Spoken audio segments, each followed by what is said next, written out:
Buenos días.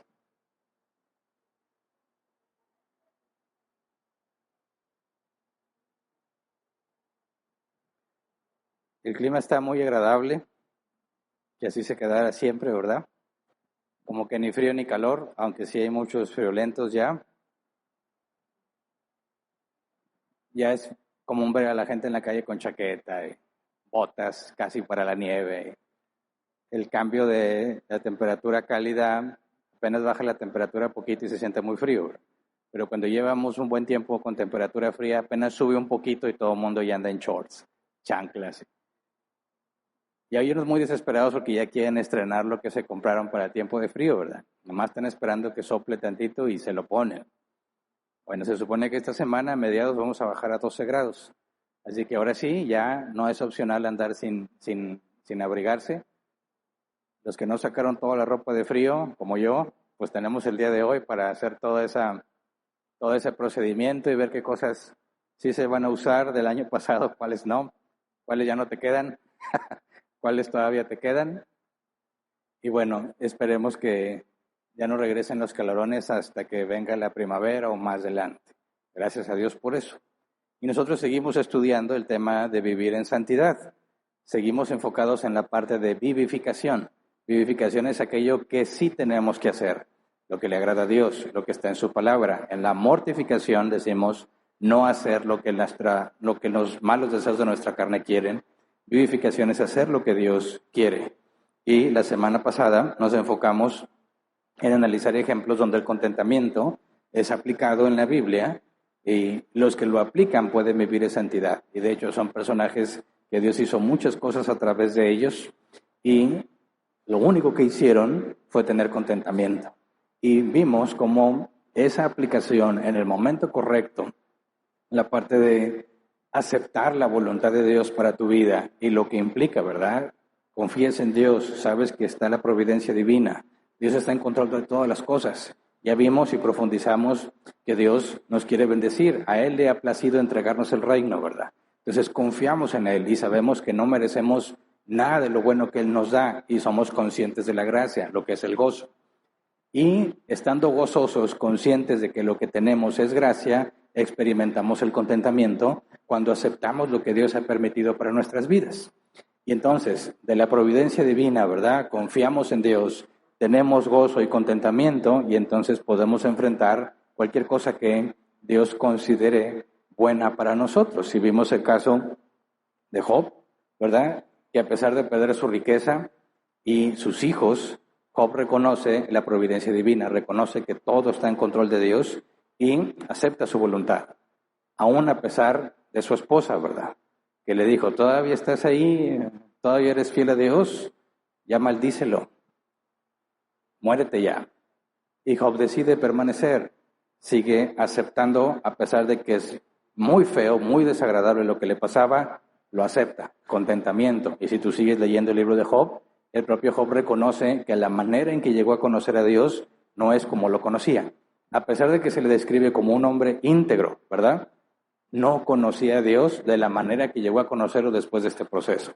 Luego vimos el caso de Ruth, que Jesús, el Mesías, desciende de Ruth. Vimos que siendo una mujer pagana se convierte al Señor y en lugar de huir ante la dificultad, decide confiar en Dios y aceptar la situación que está frente a ella y se esfuerza aprovechando la oportunidad para mejorar y mejora. No nada más ella y su suegra, sino que Dios ya tenía arreglado su matrimonio con Booz, que era un hombre de los más ricos de aquella región, ¿verdad? Y de ahí viene el Mesías. Y vimos por último el caso de José, que a pesar de la traición, la esclavitud y la injusticia, José acepta la voluntad de Dios y decide glorificarlo en todo lo que hace. Y al glorificarlo en todo lo que hace, llegó a ser gobernador de Egipto y salvar a muchas personas del hambre que venía, sobre todo a Israel y a su casa, de donde viene el Mesías. Entonces vimos que no necesitas nada externo para ser feliz, ¿verdad? Para estar satisfecho, porque Dios ya te ha dado todo lo que necesitas. El problema es que no vemos la realidad con la perspectiva bíblica.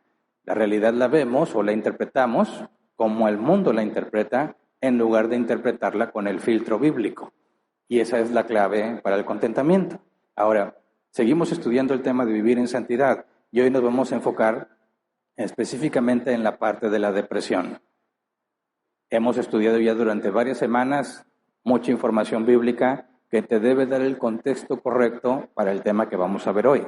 Porque nuestro objetivo el día de hoy es tener una perspectiva bíblica de la depresión. Todo mundo habla de depresión, muchos dicen estar deprimidos, la gran mayoría ni siquiera entiende la diferencia entre estar deprimido, entre comillas, y lo que es depresión clínica, ¿verdad? Pero todo mundo habla de la depresión. Vamos a ver entonces una serie de datos para entender cuál es la perspectiva del mundo y nosotros poder, usando la Escritura, llegar a una perspectiva bíblica.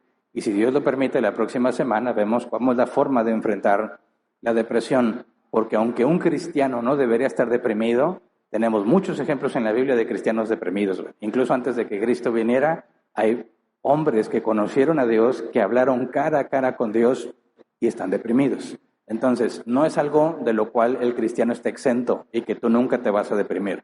Tenemos todas las herramientas y toda la información para nunca estar deprimidos, pero pecamos, ¿verdad?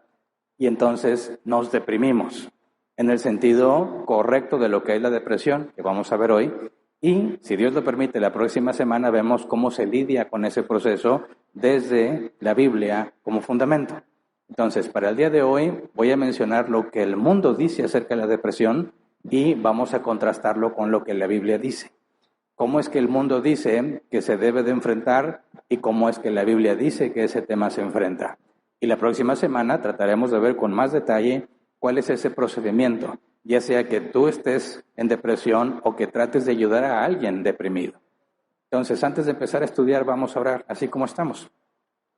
Señor, te rogamos que nos ayudes a entender la perspectiva del mundo secular, la perspectiva materialista de qué es la depresión, cómo la identifican, los síntomas y cómo la enfrentan, para que podamos hacer un contraste con la perspectiva bíblica, Señor. Lo que queremos, lo que buscamos el día de hoy es formar una perspectiva bíblica de lo que es la depresión para que podamos entender cómo proceder. Necesitamos saber qué creemos, por qué lo creemos, cómo lo aplicamos y cómo lo enseñamos a otros. Por eso te rogamos que tu Espíritu Santo nos ayude a entender y nos persuada de que todo esto que estamos leyendo es verdad, es aplicable y funciona de acuerdo a tus parámetros. Gracias de antemano, en el nombre de Jesús. Amén.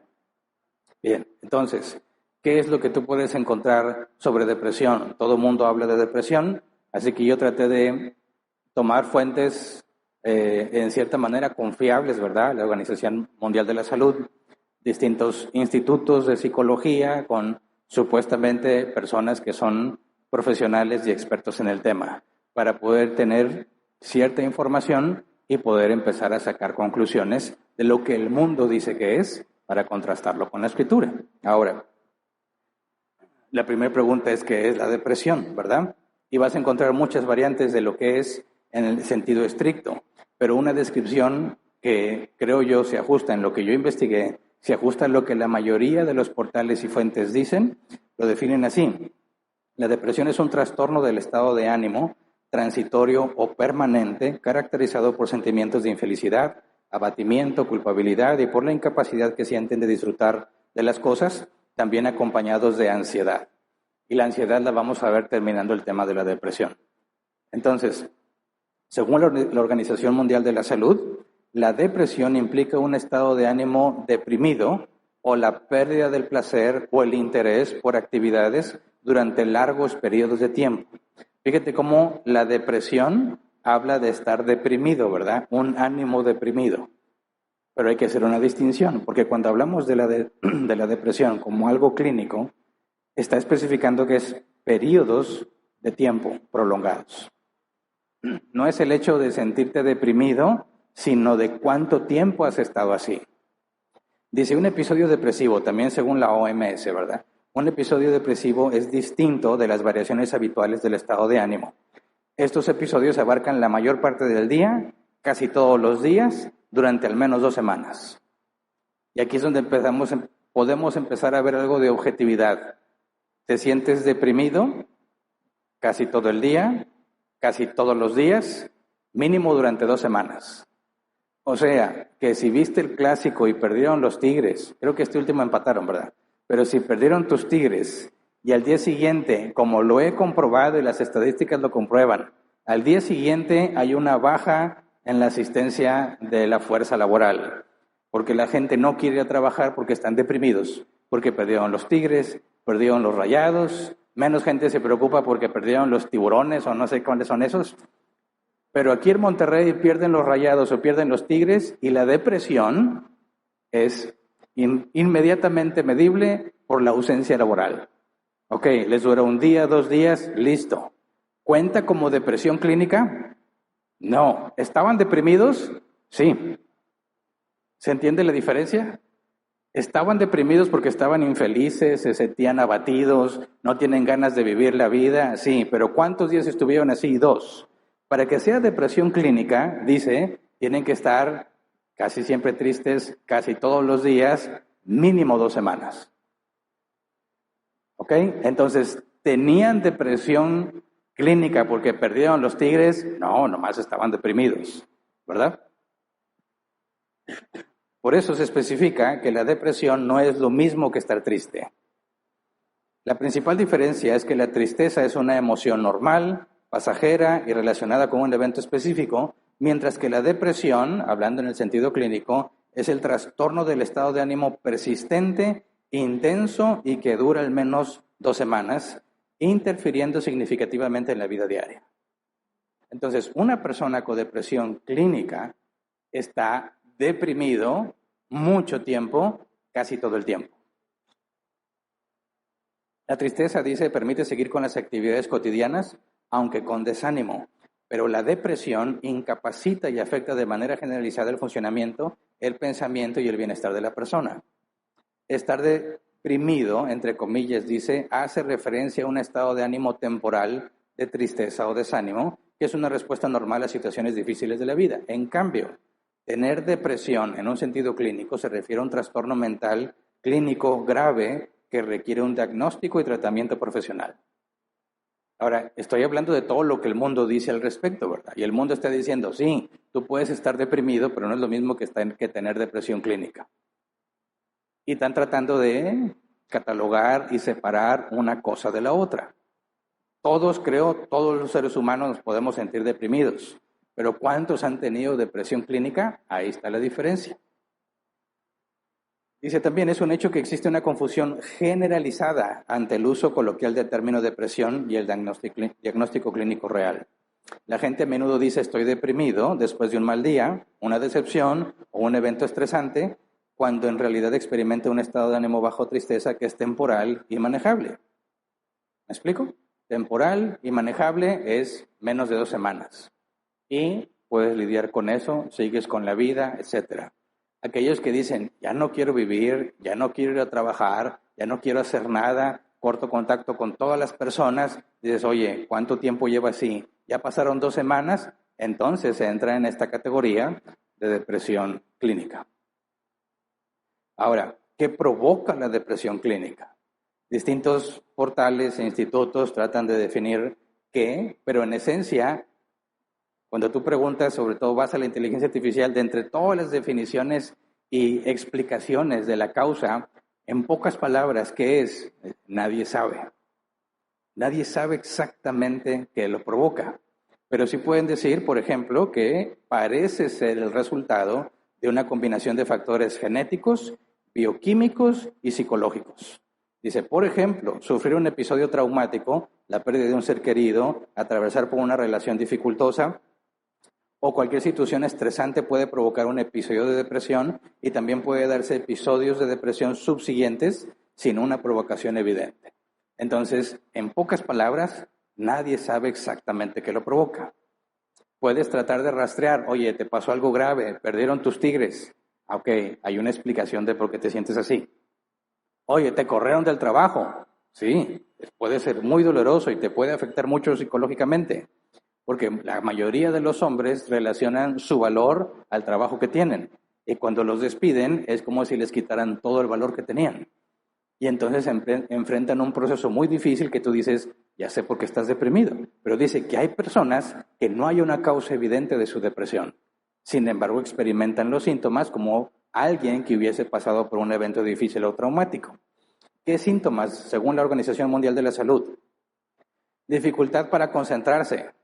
Yo conozco muchos que les cuesta mucho trabajo concentrarse y no es por depresión, ¿verdad? Quieren hacer la tarea, pasa una mosca y se concentran en la mosca y se les olvida lo que estaban haciendo.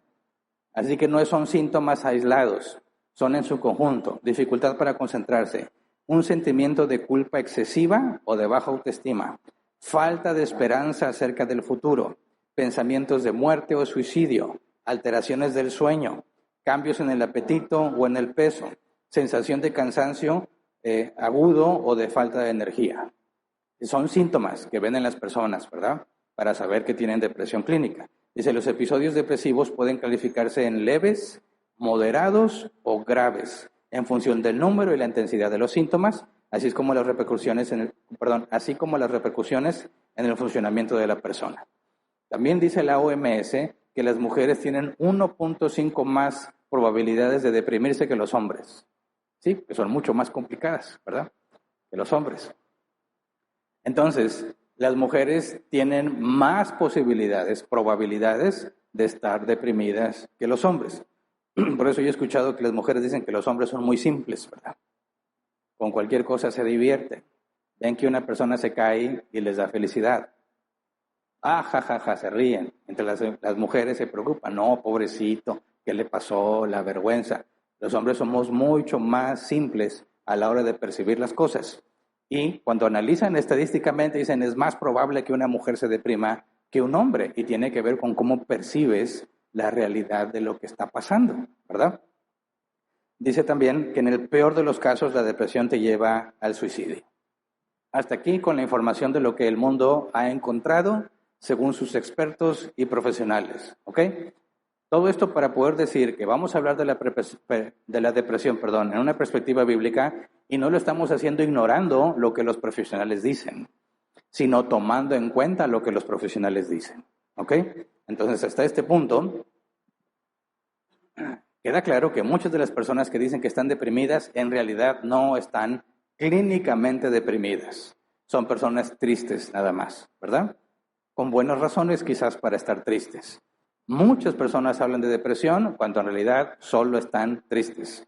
Ahora, el resto, podemos decir, quizás sí experimentan depresión clínica en casos leves y moderados, ¿verdad? Sí se llevan sus 2 semanas tristes, ya no tienen ganas de ir a trabajar, aunque quizás eso es común al género humano, ¿verdad? Sobre todo cuando hace frío, no dan muchas ganas de ir a trabajar. Pero estas personas se sienten tan tristes que no quieren trabajar, no quieren cumplir con la rutina diaria, no le encuentran nada bueno a la vida y se empieza a prolongar, ¿verdad? Yo creo que la mayoría de las personas que sí tienen depresión clínica están en los casos leves o moderados. Yo he conocido muy pocas personas que tienen estados depresivos muy graves, donde su vida sí se trunca por completo. Se paralizan, no pueden avanzar, no los puedes dejar solos. O sea que sí pasa. Y no estoy hablando del mundo en general, sino de aquellos que dicen que son cristianos. Ahora, la Escritura, la Biblia, nos proporciona información sobre la depresión, lo que vemos descrito aquí. Sí hay información, muchísima información. Casos bíblicos registrados de personas deprimidas con episodios graves de depresión. De manera que en primera instancia los cristianos no negamos la depresión clínica. No decimos que no existe o que los cristianos es imposible que se depriman y si te deprimes, clínicamente hablando, entonces no eres cristiano. No estamos diciendo eso porque la Biblia nos da ejemplos suficientes de personas literalmente que hablaron con Dios cara a cara y aún así experimentaron episodios graves de depresión. Entonces, si yo te hiciera una pregunta, ¿alguna vez te has deprimido? Sería una pregunta equivocada. La pregunta es, ¿cuándo fue la última vez que te deprimiste? ¿Verdad? Ahora, vamos a ejemplos bíblicos para entender cómo la Biblia aborda este tema. Por ejemplo, el Salmo 6, versículos 6 al 7. Dice, cansado estoy de sollozar, toda la noche inundo de lágrimas mi cama, mi lecho empapo con mi llanto. Se consumen mis ojos por causa del dolor, desfallecen por culpa de mis enemigos. Tú lees los Salmos y te vas a encontrar mucho de esto. Cómo le carcome los huesos el pecado, cómo desea ya no seguir viviendo, etcétera, etcétera. Pero si pones atención, en cada salmo donde se menciona algo así, siempre termina diciendo, pero yo confiaré en el Señor. Yo confiaré en Jehová, por ejemplo, la Reina Valera 60. Salmos 13, 1 al 3 dice, ¿hasta cuándo, Señor, me tendrás en el olvido? ¿Hasta cuándo esconderás de mí tu rostro? ¿Hasta cuándo he de atormentar mi mente con preocupaciones y he de sufrir cada día en mi corazón?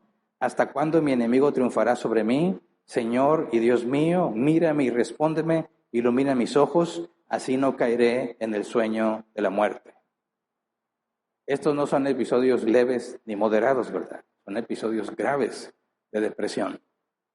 El salmista, David, guerrero, ¿verdad? La Biblia lo describe como un hombre conforme al corazón de Dios. Experimenta este tipo de emociones y se pasa los días diciendo que Dios lo ha olvidado. Conoce muy bien a Dios, ha visto los milagros de Dios en batalla y aún así llega momentos en los que concluye, Dios me ha olvidado.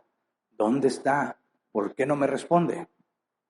O sea, que aún si tuviéramos las experiencias del mismísimo rey David, como quiera, podemos tener la seguridad de que vamos a enfrentar momentos en los que vamos a dudar de que Dios esté con nosotros, a pesar de toda la evidencia que nos ha dado de estar con nosotros. Job 10, versículo 1 al 3. La semana pasada vimos cómo Job se mantuvo firme. Sigue leyendo el libro y te vas a dar cuenta que ya no pudo resistirlo. Job 10, 1 al 3 dice, ya estoy harto de esta vida. Por eso doy rienda suelta a mi queja. Desahogo la amargura de mi alma. Le he dicho a Dios, no me condenes.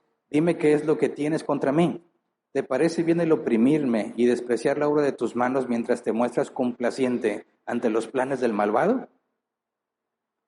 La mayor parte del libro de Job son quejas de Job, ¿verdad? Ante la injusticia que percibe en sus ojos, porque Job dice, no es justo que Dios me trate así. O sea, que después de lo que vimos la semana pasada, donde Job se mantiene firme y decide tener contentamiento, aceptando la voluntad de Dios, llegó un punto en que pasaron los días, y no se soluciona, no mejora su situación y explota. Y dice, le daré rienda suelta a mi queja, desahogo la amargura de mi alma.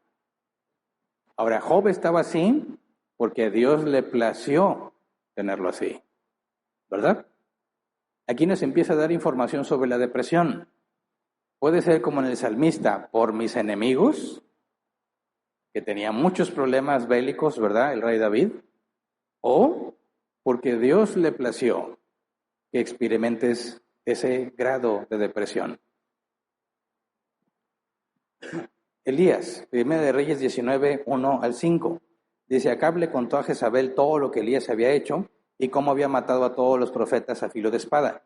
Entonces Jezabel envió un mensajero a Elías para decirle, que los dioses me castiguen sin piedad si mañana a esta hora no te he quitado la vida como tú se la quitaste a ellos. Elías se asustó y huyó para ponerse a salvo. Cuando llegó a Berseba de Judá, dejó allí a su criado y caminó todo un día por el desierto. Llegó donde había un arbusto y se sentó a su sombra con ganas de morirse. Estoy harto, Señor, protestó. Quítame la vida, pues no soy mejor que mis antepasados. Luego se acostó debajo del arbusto y se quedó dormido. De repente un ángel le tocó y le dijo, levántate y come. Y sabemos que este episodio de Elías le duró varios días. Después de ver caer fuego del cielo, matar a los profetas de Baal, Jezabel lo amenaza y le da un pavor que huye a esconderse. Y le dice a Dios, estoy harto, Señor, quítame la vida. Uno de los síntomas de la depresión es el deseo de suicidarse. Pero fíjate bien que este cristiano, aunque dicen, pero todavía no estaba Cristo, sí, pero ya tenía su fe puesta en Cristo, aunque no sabía el nombre, le dan ganas de morirse, pero no se quita la vida. ¿Por qué? Porque sabe que su vida no le pertenece. La única forma en la que puede lidiar con sus deseos de muerte es pedirle a Dios que le quite la vida, porque Él es el único que tiene derecho a hacerlo. Yo no me puedo quitar la vida que Dios me dio porque no es mía. El mandato de no asesinar me incluye a mí mismo, ¿verdad? pero le dice a Dios, ya quítame la vida, estoy harto. Yo he conocido muchas personas y yo pensaba así, hombre, si yo hubiera visto lo que Elías vio, si yo viera cómo Dios hace caer fuego del cielo así de la nada, mi fe sería inquebrantable. Bueno, ¿cómo le fue a Elías? No es lo que has visto, no es lo que sabes, las circunstancias que enfrentas y de lo que te convences que está pasando. Porque todos vivimos cosas difíciles, ¿verdad? Todos vivimos dificultades, días buenos y días malos, pero no todos las interpretamos de la misma manera. El problema no es lo que pasa, sino cómo interpretas eso que pasa. Entonces, a pesar de ver semejante evidencia como la que vio Elías, llega el punto en que dice, ya no quiero vivir, ya estoy harto de esto. Moisés, Números 11, 10 al 15. Moisés escuchó que las familias del pueblo lloraban, cada uno a la entrada de su tienda, con lo cual hacían que la ira del Señor se encendía en extremo. Entonces, muy disgustado, Moisés oró al Señor, si yo soy tu siervo, ¿por qué me perjudicas? ¿Por qué me niegas tu favor y me obligas a cargar con todo este pueblo?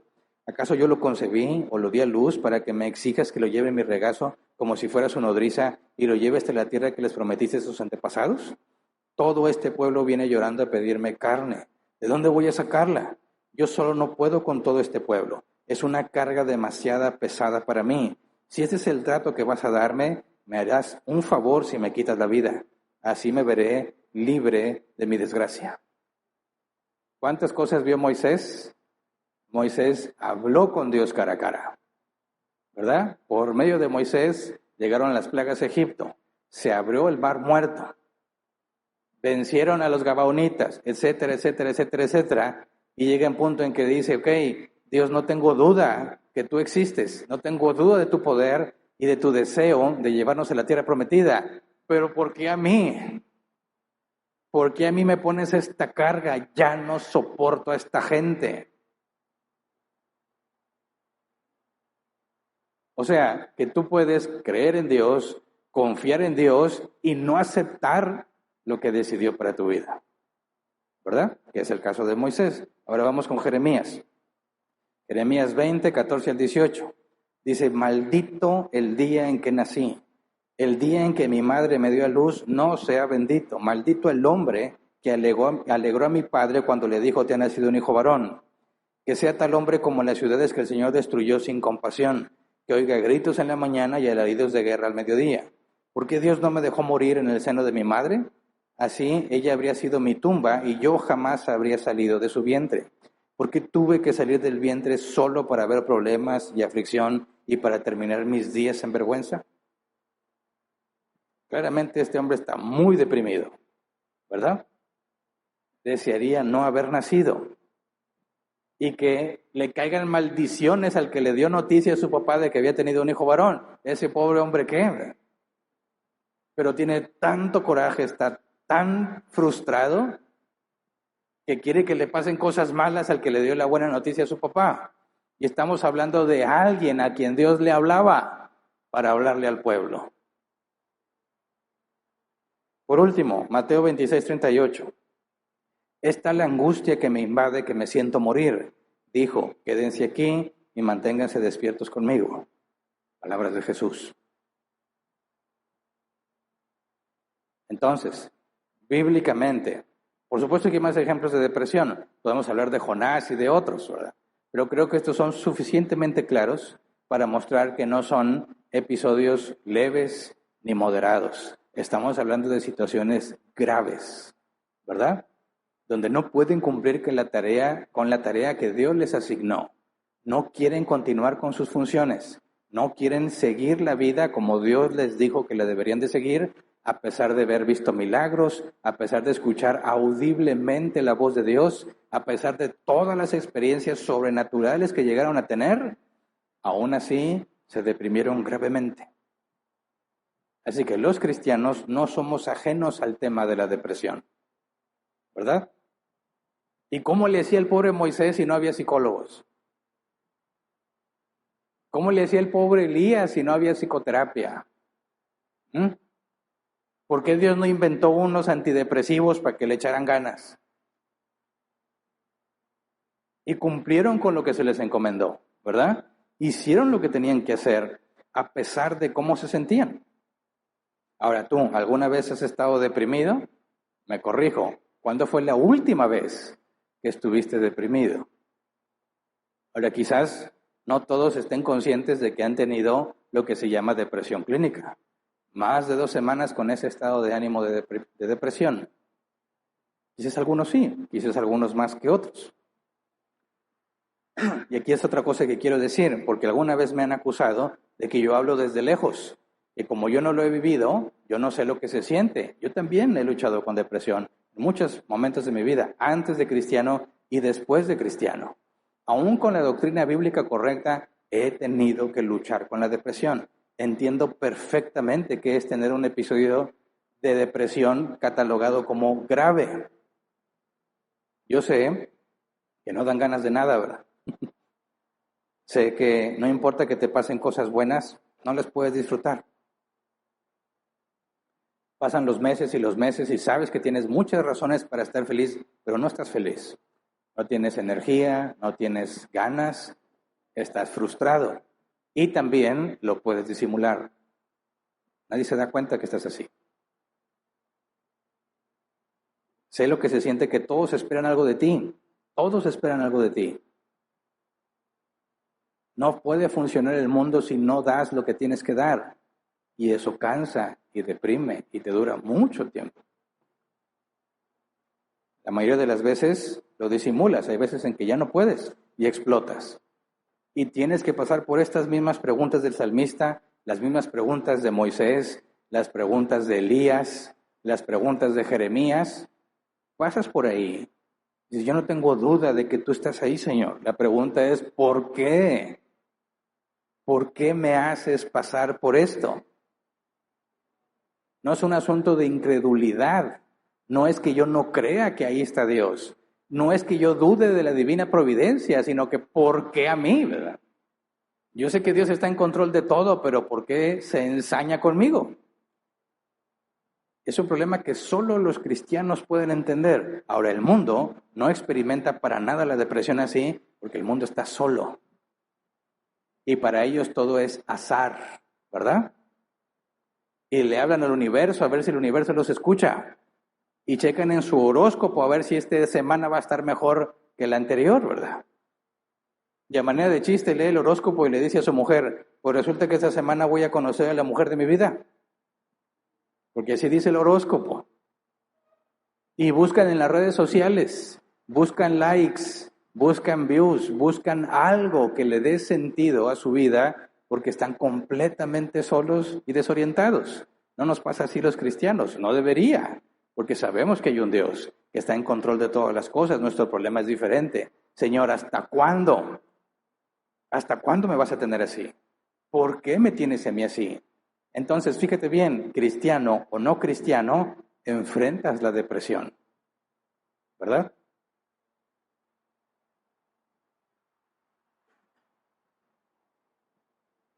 ¿Te dieron ganas de morirte? Ok, puedes entender a Elías, puedes entender a Moisés, puedes entender a Jonás, puedes entender a Jeremías. No hay nada que te deba de espantar ante el deseo de morir. Lo digo porque he escuchado buena cantidad de cristianos, incluso algunos alguna vez dijeron, yo creo que estoy endemoniado. No, es que si eres nacido de nuevo no puedes estar endemoniado. Es que me dan ganas de matarme, ya no quiero seguir con vida. Digo, eso es perfectamente bíblico. Lo que te falta es leer más la Biblia para ver que muchos hombres de Dios así pasaron la vida y les dieron ganas de morirse y no estaban endemoniados.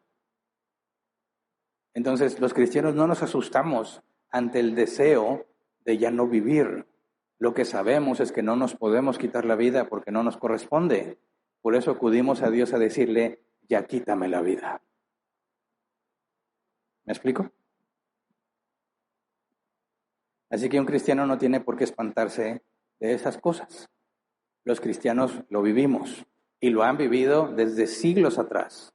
Y la Biblia no esconde estos temas como si no pasara, como tristemente algunos cristianos pretenden esconderlo diciendo que Dios tiene un plan maravilloso para tu vida. Y honestamente hablando, A veces he llegado a la conclusión de que me iba mejor de mundano que de cristiano. Porque de mundano ni me preocupaba por el mugrero que hacía. Nomás me enfocaba en disfrutarlo y ya después las consecuencias no me hacían sentir bien. Pero ahora de cristiano, ni cuando peco puedo disfrutarlo, porque sé que estoy mal. Así que se agrega una presión extra que el mundo no tiene. Mi deseo de agradar a Dios, pero mi carne lucha conmigo. Así que es más difícil ser cristiano que no serlo. Por eso, para que esta idea del plan maravilloso para tu vida funcione, hay muchas cosas que tienes que esconder de la Escritura y nunca mencionarlas. Para que se siga manteniendo esta utopía de que el cristiano va a dejar de tener problemas. No, la verdad bíblica es que eres un soldado de Jesucristo. No eres un general protegido en un búnker dirigiendo la operación. No, eres un soldado raso y vas al frente. Esa es la vida cristiana. Y tenemos que entender que de eso se trata. Ahora, ¿qué hace el mundo para combatir la depresión? Según la Organización Mundial de la Salud, debes hacer lo siguiente si consideras que tienes depresión. Hablando de depresión clínica, ¿verdad? Que ya llevaste tus 2 semanas mínimo. ¿Qué debes hacer? Habla con alguien de tu confianza y ve con un psicólogo o psiquiatra. Esa es la recomendación. Habla con alguien de confianza o ve con un psicólogo o psiquiatra. Y ahorita vemos qué se supone que debes de hacer tú para ayudar a alguien con depresión. Pero esa es la Organización Mundial de la Salud. Estas son tus opciones. ¿Cuál es el tratamiento? Terapia de conversación. Con un psicólogo o un psiquiatra, o medicamento antidepresivo con un psiquiatra. Eso es lo único que puedes hacer al respecto si estás en depresión. Ahora, voy con un psicólogo o un psiquiatra o tomo medicamento, ¿verdad? A fuerza tengo que tener terapia. ¿Qué sucede en la terapia? Pues que empiezas a platicar con la otra persona y la otra persona analiza lo que estás diciendo para tratar de encontrar el problema, la raíz de por qué estás así, ¿verdad? Pero en uno de los requisitos es habla con alguien de tu confianza.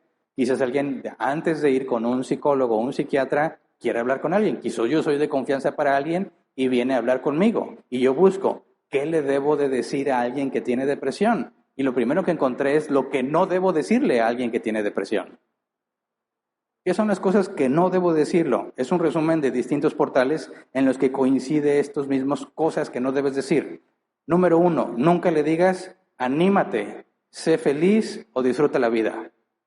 Dice, la persona está deprimida, no es capaz de disfrutar ni de ser feliz ni de animarse. No le digas que se anime, que sea feliz o que disfrute la vida. Número 1. Número 2, no le digas que no parece que esté deprimido. Dice, puede ser un malestar invisible para ti o para otras personas, pero ese malestar existe. Entonces, oye, estoy deprimido, pues no pareces. No, cállate la boca, no le digas eso. 3, nunca le digas, podría ser peor.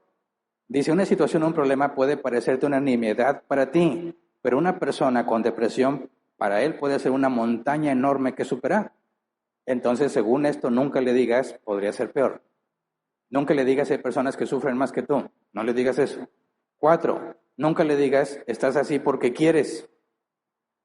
Nunca le digas, no tienes razón para estar deprimido. Si lo tienes todo, ¿por qué estás así?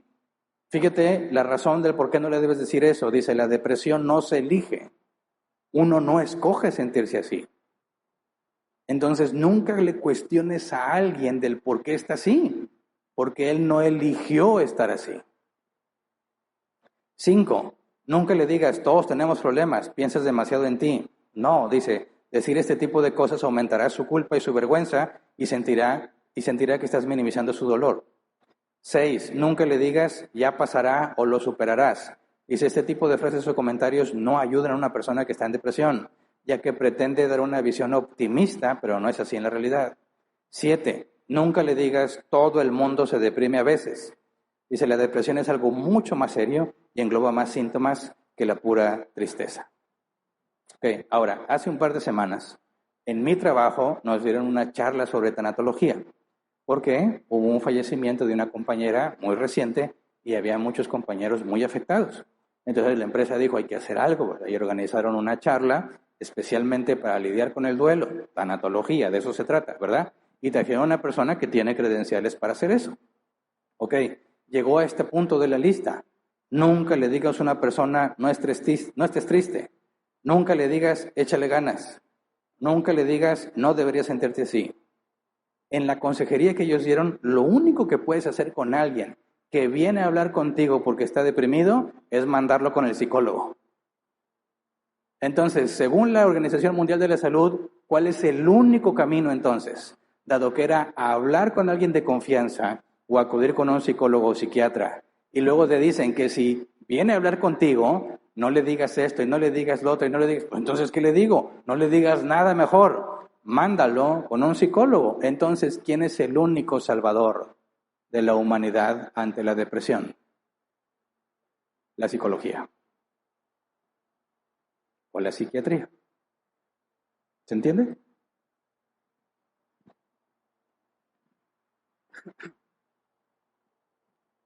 Entonces, con los puntos que leí, podemos llegar a una conclusión de la manera en que el mundo trata de combatir.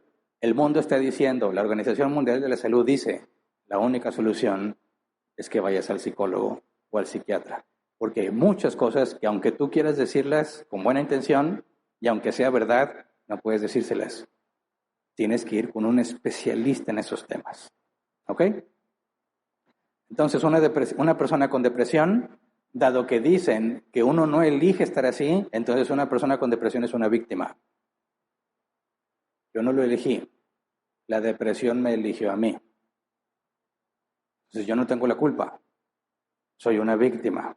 Una persona con depresión no puede dejar de estar deprimida voluntariamente, porque no le puedes decir no estés triste. El único que lo puede sacar de ahí es un psicólogo, un profesional. Tercero, no debes juzgar a una persona con depresión. ¿Por qué? Porque te dice, no le digas esto, no le digas que no tiene razones, no le digas que hay más personas así, no le digas que hay más personas peores. No lo juzgues. No lo juzgues. Es una víctima. Y solo un psicólogo o psiquiatra puede salvarlo. Esta es la forma en la que el mundo dice y enseña a los seres humanos a lidiar con estos temas. ¿Qué esperanza tenemos si estamos en el mundo entonces? Pues hay que ir con un psicólogo, ¿verdad? ¿Y quiénes escribieron esto? Pues los psicólogos.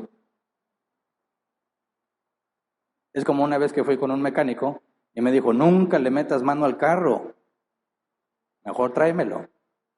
Yo dije, pues tiene sentido, ¿verdad? Pero si hay cosillas que yo le puedo arreglar, no, no hagas eso, es muy grave, tú tráemelo. Y ya cuando vas creciendo vas entendiendo el juego, ¿no? Pues sí, pues sí. Es como si yo te dijera, ¿quieres bendiciones para tu vida? Ven y tráeme dinero y Dios te lo va a multiplicar. No se lo lleves a cualquiera, tiene que ser buena tierra. Aquí yo soy la tierra, trae tu semilla, siémbrala y Dios te va a bendecir. ¿Cómo ves? Excelente proposición. De aquí la pregunta, ok, ¿y si no hay psicólogos? ¿Qué hacemos? Estamos perdidos. Ok, ¿cómo le haría David, Moisés, Jeremías, Jonás, Elías? ¿Cómo? La psicología tiene lo mucho 200 años. ¿Cómo se le hacía antes? Y yo le preguntaba a personas, bueno, ¿cómo era antes? ¿Cómo le harías? Personas no cristianas y me dicen, pues por eso estamos tan mal. Digo, discúlpame, pero nunca en toda la historia de la humanidad hubo tanta gente deprimida como ahora. Antes de los psicólogos no había tantos. Digo, es que no se medía. Bueno, tiene un punto. No había esas estadísticas porque no era relevante. Pero mi punto de mostrar es que, ¿cómo le haces si tienes a una persona deprimida o tú estás deprimido, clínicamente hablando, y no hay psicólogos o no tienen los medios para el psicólogo? Y dado que yo no le puedo decir muchas cosas, porque un experto se las debe decir, entonces me deja totalmente desarmado. Y encima me enseña que soy una víctima. Y si yo soy una víctima, no hay nada que yo pueda hacer para cambiarlo. ¿Me explico? Esa es la perspectiva del mundo. Ahora, ¿qué hacen los cristianos cuando se sienten deprimidos? ¿Qué hacen los cristianos cuando se sienten deprimidos? El mundo va a los vicios, ¿verdad? No sé si cuántas fiestas del mundo haya sido últimamente. La última que yo fui por cuestiones de trabajo, están desesperados por embriagarse. Desesperados. Y dije, voy a llegar a la fiesta y cuando los vea que se empiezan a poner felices, yo me voy, porque así les digo, yo no quiero andar aguantando borrachos. Ah, está bien, pues así primero, ya cuando ve que se están subiendo ahí las alegrías, entonces se va. Oye, no puedo estar ni una hora ahí. Y después les dije, es que ustedes están desesperados, tomen más seguido o algo, para que cuando llegue esos eventos no tengan tanta urgencia por embriagarse. Apenas vamos llegando, música, y a tomar y a bailar, y oye, vamos a platicar, no, están tomando y ya, a embriagarse, ese es el objetivo. Dice, oiga, ¿no va a ir esta vez? ¿A qué voy? Ni chance dan de platicar ustedes. Bueno, ¿qué hacen los cristianos? Cuando yo les he preguntado a ellos, ¿y por qué tanta desesperación? No, es que la vida está pesada, difícil, buscamos un escape. Ok, ¿qué hacen los cristianos cuando están deprimidos? No qué deberían hacer. No estoy preguntando el deber ser. ¿Qué hacen los cristianos cuando están deprimidos? Se victimizan. Eso es lo primero, se victimizan. Pobrecito de mí. Sufro tanto. ¿Moisés se victimizó en lo que leímos? Sí. ¿Hasta cuándo? Yo no parí a esta gente y ahora yo soy el que tiene que cuidarlos. ¿Por qué? Ya no los soporto. Esta gente nomás viene a quejarse. ¿Qué está diciendo? Pobre de mí, pobre de mí, pobre de mí. Elías, escondido de Jezabel, estoy harto, Señor, ya quítame la vida. ¿Qué está hablando? Pobrecito de mí, Jezabel me quiere matar. Dice Elías, acabas de ver que desciende fuego del cielo. Ya habían ido a buscar a Elías antes, de los profetas de Baal, lo habían ido a buscar. Y cuando llegaron a buscarlo, decía, oye, tú eres el profeta y el rey te está buscando. Y decía, si yo soy el profeta, que caiga fuego del cielo y te consuma. Uf, caía fuego y lo consumía. Tuvieron que mandar como 4 veces a las personas. Y el último llegó y dijo, ya sé lo que pasa aquí. Así que no me vayas a hacer esto. Yo nomás vengo a traerte el mensaje. Por favor, que no me vaya a consumir el fuego. Jezabel lo manda a amenazar y huye. Elías se victimiza. Jonás se victimiza. ¿Qué hacen los cristianos cuando se deprimen? Se victimizan. Nos victimizamos. Empezamos a pensar, me pasan puras cosas feas a mí. A mí, un siervo del Señor que debería estar en la prosperidad, que debería estar disfrutando, que debería estar sano, que debería estar viviendo la buena vida, y empiezas a autoconvencerte de que hay muchas cosas buenas que no estás viviendo y que deberías estarlas viviendo porque te las mereces. Y de ahí viene la autocompasión. Y que nadie me juzgue. Que nadie me juzgue.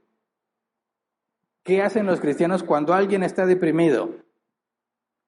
Ya los he escuchado, los que se informan de esto, es, oye, no estés triste. ¿Qué pasó? No seas así. Pobrecito, él no quiere estar así. Pues que lo que Jesús decía, ¿no? O sea, no seas tan insensible. Ok, no los juzgues. No le puedes decir a un deprimido que está mal. No lo juzgues. Busca ayuda. Ve con el psicólogo. Conozco un psicólogo cristiano muy bueno. Le agregan el calificativo cristiano y asunto arreglado. ¿Verdad?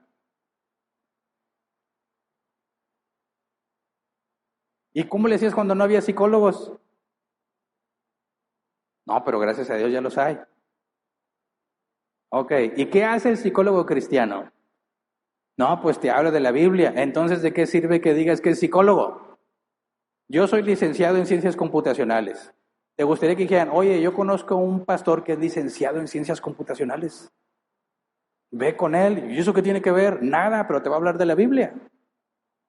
Bueno, es lo mismo, yo soy un psicólogo cristiano. Digo, ¿y para qué quieres la psicología? No, es pura Biblia. Entonces, ¿de qué sirve que sea psicólogo? ¿Me explico? ¿Se entiende la diferencia? Algunos acuden a sus pastores y los pastores los mandan con el psicólogo, ¿verdad? Es un tema fuerte que requiere profesionales que los psicólogos lo vean. Incluso he conocido iglesias que tienen un departamento de psicología interno para poder ayudar a la gente deprimida. Ok, ¿y dónde quedó la escritura? ¿Dónde quedó la escritura? Porque en todos esos pasajes que leímos de gente deprimida, siempre, sin excepción, siempre demuestran la solución.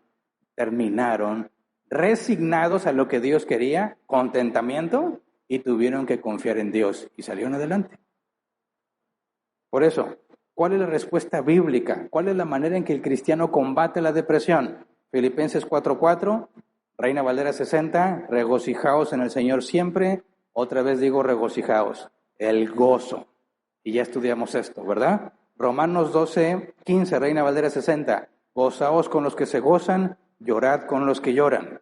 Y ya estudiamos ese tema. El gozo tiene que ser el bíblico y el llorar con los que lloran con discernimiento, ¿verdad? No todo gozo debe ser compartido y no todo llanto debe ser acompañado. Y Filipenses 4:11 al 13, no digo esto porque esté necesitado, pues he aprendido a estar satisfecho en cualquier situación en que me encuentre. Sé lo que es vivir en la pobreza y lo que es vivir en la abundancia. He aprendido a vivir en todas y cada una de las circunstancias, tanto a quedar saciado como a pasar hambre, a tener de sobra como a sufrir escasez. Todo lo puedo en Cristo que me fortalece. Entonces, en resumen, se requiere gozo, empatía para ayudar a los otros y contentamiento. Oye, es que me tocó una vida muy difícil. Gozo es gracia. Hay un Dios soberano que está en control de todas las cosas, providencia divina. Y a Él le pareció que tú necesitas pasar por ahí. Acéptalo, contentamiento. Y entonces, ¿cuál depresión? Es que la vida que me tocó, contentamiento. Es que yo creo que me merezco gozo. Es que no sé qué va a pasar, confianza en Dios, providencia divina. Esa ha sido la solución bíblica. ¿Ahora es fácil? No, por eso tenemos los ejemplos de Moisés, de Jeremías, de Elías, de Jonás. Les costó mucho, pero ese es el camino. Ese es el camino. Este es el asunto. La psicología dice, el problema de la depresión está fuera de ti. Eres una víctima. Tú no escogiste la depresión te escogió a ti. No hay nada que puedas hacer para evitarlo. Y cuando vas con un psicólogo, el psicólogo busca en ti la solución, porque ahí hay un trauma, ahí hay una herida, ahí hay algo, y si tú lo cambias y te sientes satisfecho y te sientes contento, sales adelante. En pocas palabras, el problema está afuera y la solución está dentro, es lo que dice la psicología. ¿Y qué dice la Biblia? El problema está dentro.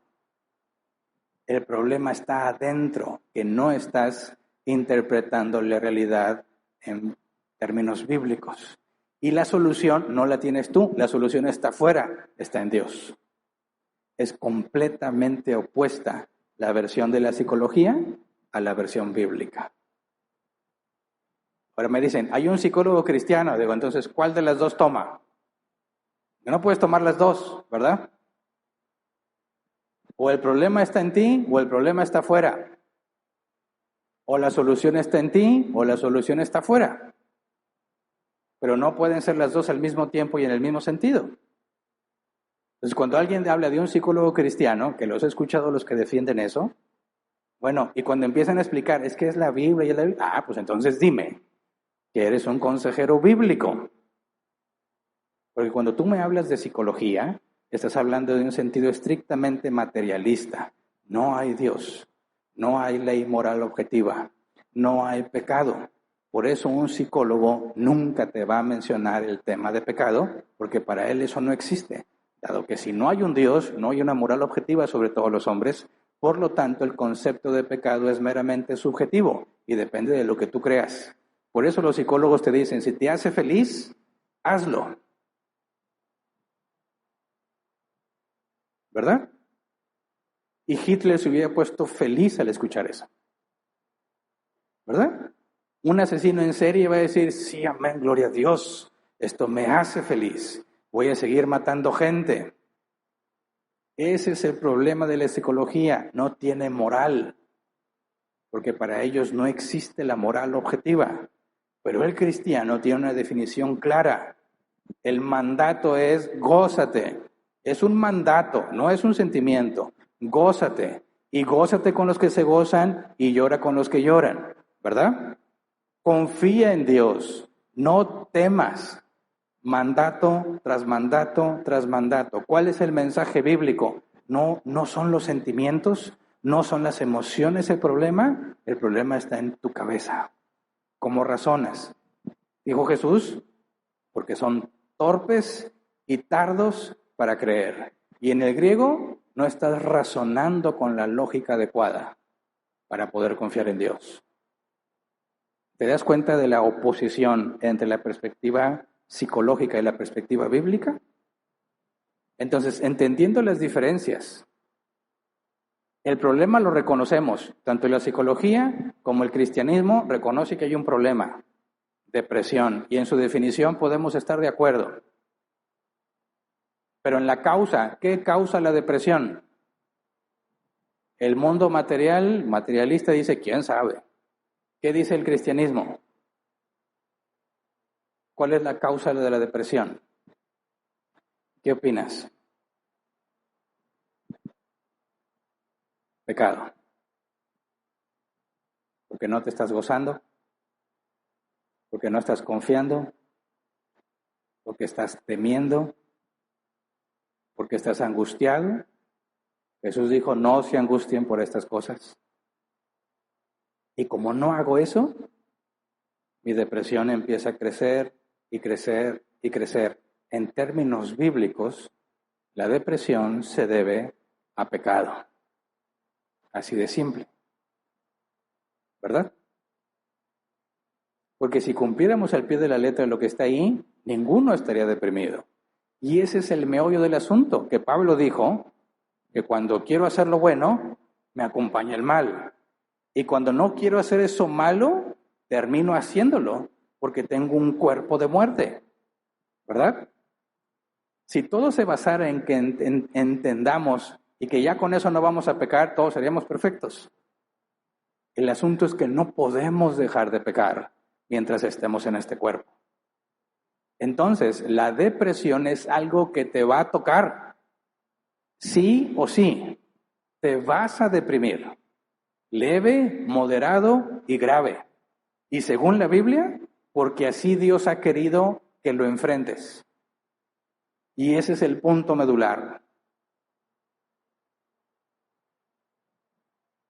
No está en contra de la voluntad decretiva de Dios el que estés deprimido porque Él lo permitió.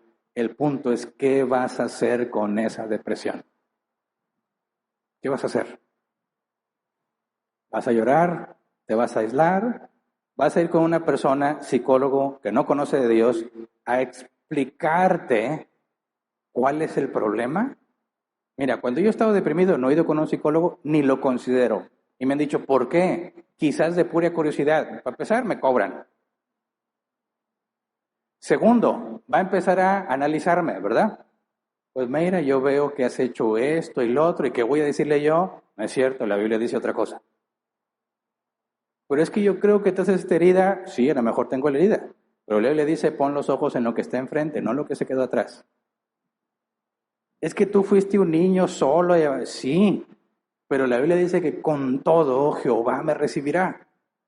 Entonces, ¿qué me va a aconsejar? ¿Basado en qué? ¿En qué? Tenemos la Escritura y ahí está clara la solución y la respuesta, ¿verdad? Pero todos pecamos y sabemos que no debemos de pecar y como quiera pecamos, ahí está el problema. Entonces, la Biblia nos dice claramente que hay que luchar con tu pecado. llámese como se llame, lo provoque lo que lo provoque, tienes que luchar con el pecado. Es que yo tengo una condición genética, ¿qué importa? Lucha con tu pecado. Es que yo tengo este impulso natural, exactamente eso es lo que dijo Pablo. Lucha con tu pecado. Es que a mí ya me detectaron esta condición, sí, ok, lucha con tu pecado. No negamos, oye, es que es genético, así viene, tu abuela se deprimía, tu mamá se deprimía, tú te vas a deprimir. Ok, providencia divina, Dios dijo, así le va a tocar a Hernán. Ok, Señor, yo sé que no debo dejar de confiar, no debo de desesperarme, no debo tener miedo, pero mi cuerpo me impulsa siempre a eso. Ayúdame, Señor, a luchar con mi cuerpo. Ninguno tenemos una razón para dejarnos llevar. Por la genética, por la bioquímica o por lo que tú quieras. Por eso uno nos toca más difícil que otros, ¿verdad? Yo le he dicho, hay gente que come, y no engorda. Y hay otros que no comemos ni la mitad de lo que esos comen y de volada se nota. ¿Es acaso Dios injusto? No, porque todo es por gracia. Pero a Dios le plació que a mí me cueste más trabajo eso que a mi hermano que no batalla. Entonces yo voy a decir, como yo lo traigo ya en mi cuerpo, pues me dejo ir. No, la Biblia dice que no puedes darle rienda suelta a los malos deseos de la carne. Entonces me voy a deprimir. Señor, si yo no puedo adelgazar, que engorden todos. Así ya no me siento mal. No, así te tocó a ti, así lo vas a enfrentar. Es por gracia. Dios tiene control y tengo contentamiento. Yo puedo ver quizás cómo los otros comen y felices de la vida y yo no. Y ni modo. Voy con un psicólogo, dime por qué me siento así. Háblame de tu vida. ¿Te obligaban a comer cuando eras niño? ¿A quién le obligaban a acabarse todo el plato cuando era niño? Bueno, a mí. Te lo acabas, pero ya llené. Te lo acabas. Hay niños en África que no tienen que comer. Ok, y eso te genera aquí de que si no me ha acabado el plato, no puedo dejar de comer. Entonces, me pasaba en el trabajo. La señora me echaba, pero así como kilos, ¿verdad? Hoy es mucho y estás comiendo y ya no tienes hambre, pero aquí hay una programación. Me lo tengo que acabar si no estoy mal. Y me lo como aunque no tengo hambre porque estoy programado para comerme todo lo que está en el plato. Ahora, ¿significa que tengo excusa y ya no debo luchar con eso? No, no tienes ninguna excusa. Ahora tienes que reprogramar, que ese es el mandato. Domina tu carne. Entonces tengo que decirle, Señor, por favor, no tanto. Y si ya me lo sirvió, pues entonces no me como esa parte. ¿Me explico? Oye, es que aquí tengo yo programación cuando era niño. ¿Y qué? La Biblia dice que has sido libre del pecado. Libre para servirle a Cristo. Tu cuerpo te juega en contra siempre. Algunos en una cosa, algunos en otra. Pero el cuerpo te juega en contra siempre. La perspectiva bíblica es, no te victimices. Dios así le plació que pasaras por esa situación. ¿Crees que ya no puedes? De eso se trata, de que necesitas un Salvador. ¿No te puedes gozar? El mandato no es que generes el gozo. Ve con el que lo da. Es un fruto del Espíritu y Él va a hacer que te goces. Tú sigue el gozo donde te lleve. No me gusta la situación que me tocó. Contentamiento. Hay buenas razones por las cuales estás así. Hay buenas razones por las cuales Dios permitió que estuvieras así. Y entonces continúo. ¿Se me va a quitar la tristeza? No, no se te va a quitar. ¿Tú crees que Moisés se sintió así y se le quitó? 40 años en el desierto con esta gente testaruda. ¿Tú crees que llegó el día en que Moisés salía con la gente, saludando a todos bien contento? Nomás lo querían para quejarse. Pero siguió. Jesús en el Getsemaní, ¿qué dijo? Estoy angustiado hasta la muerte.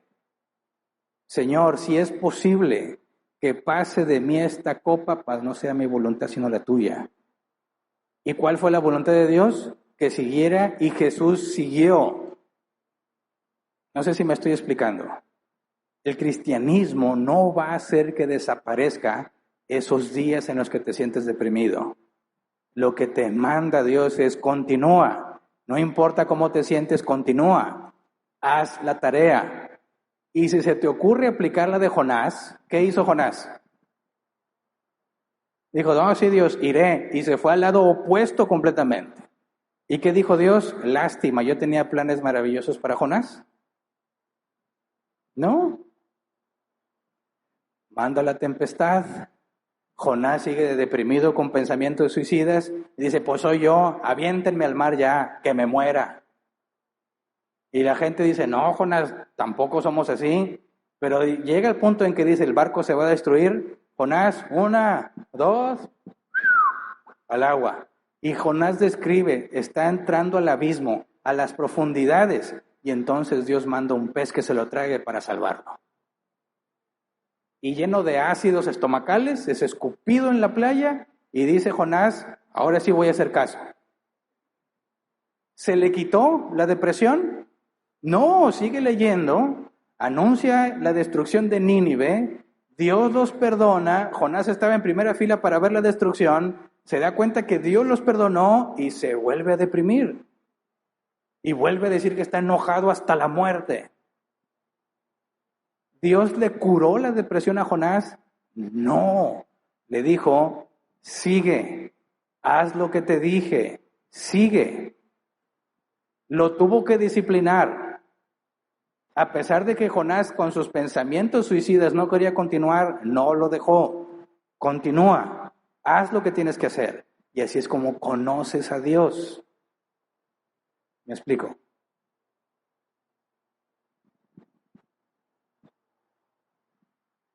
Cuando un cristiano se deprime, se debe a que no procesó sus emociones correctamente. Y en lugar de confiar en Dios, se entregó a sus emociones. Demasiado interés en algo terrenal. Demasiado interés en algo que no tienes. Demasiado interés en algo que ya tienes y no quieres dejar. Ahí es cuando empieza a brotar lo que la Biblia dice, raíz de amargura, que te lleva a la depresión. Es que no tengo esto, yo quiero tenerlo y no lo tengo. Y hay ejemplos en la Biblia. Desde Acab, frustrado y deprimido porque no tenía un terreno y Jezabel le aconseja ir a asesinar al dueño para quedarse con el terreno. Mujeres que no podían tener hijos, deprimidas como Ana, madre de Samuel, porque no podían tener hijos. ¿Hasta cuándo le cambió la situación a Ana? Hasta que tuvo contentamiento y aceptó lo que Dios quería para ella. Y Dios le concede tener un hijo. Es que no tengo este trabajo, no tengo. Ahora, lo que sí tienes, tengo muchos problemas, tengo mucha responsabilidad, tengo muchas deudas. Y no las quieres tener. ¿Quién de aquí no quiere tener deudas? Bueno, ¿quién sí las quiere tener? Y las tienes. ¿Y a quién le pareció muy buena idea que las tuvieras? A Dios. ¿Por qué? Porque necesitas pasar por ahí para aprender. Acuérdate, Dios no está tratando de hacerte feliz. Trabaja conmigo y contigo para que cada vez nos parezcamos más a Jesús. ¿Se entiende?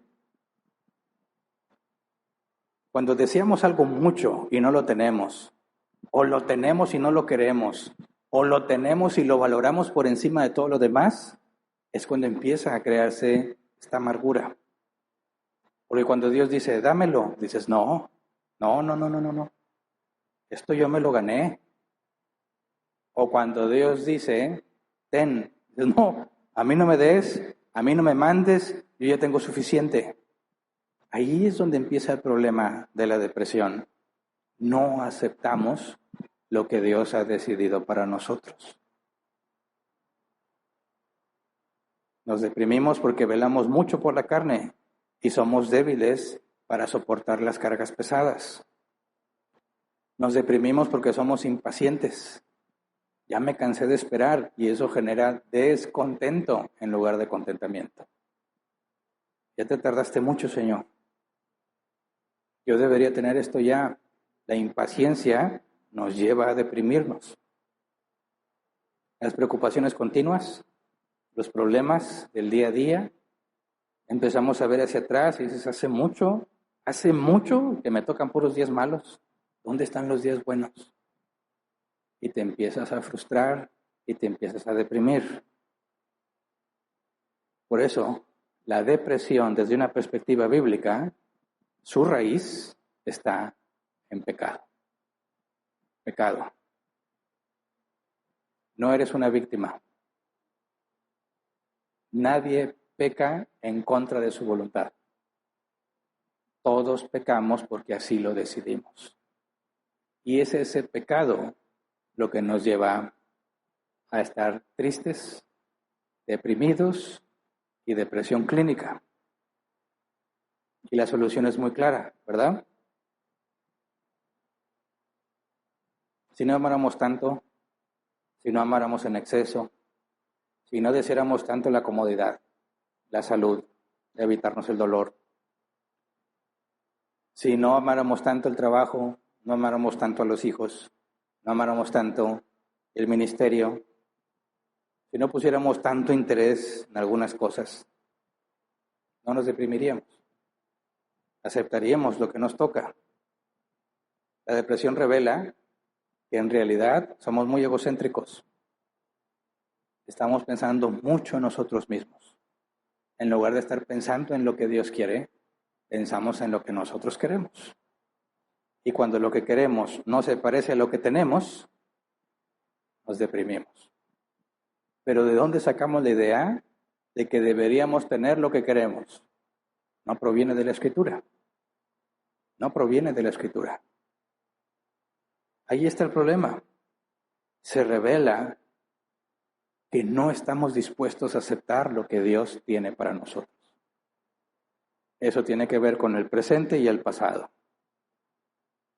Lo que tengo o lo que he tenido, no lo acepto, no me gusta, no lo quiero, que lleva a la depresión. Tiene que ver con incredulidad hacia Dios, porque si realmente confiáramos en Dios, no nos preocuparíamos como nos preocupamos.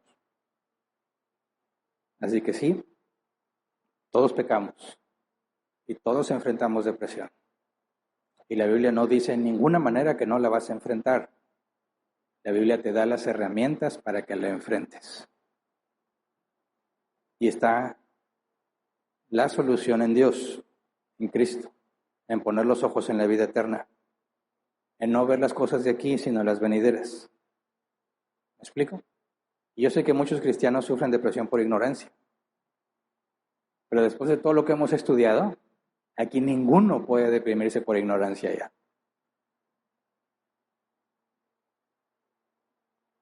Así que, si tú cometes el error de ver la depresión como el mundo la ve, te vas a encontrar que no hay solución. Y lo único que tienes que hacer es mandarle a la gente al especialista.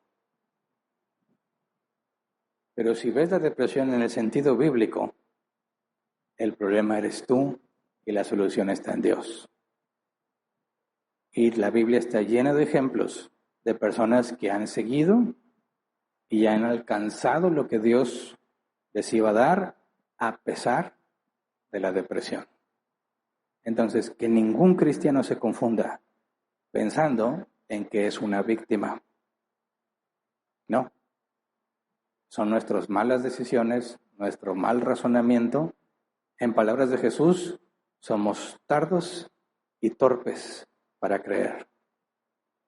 Y desde ahí, reconocer eso es el principio para dominarlo. Porque si se trata de pecado, tenemos un Salvador que perdonó todos nuestros pecados. Y que solo hay que acudir. Es que, Hernán, me tengo ganas de morir. Sí. Haz como Job, haz como Elías, haz como Moisés. ¿A quién le dijeron que tenían ganas de morirse? No a nosotros que lo estamos leyendo. ¿A quién le dijeron? a Dios.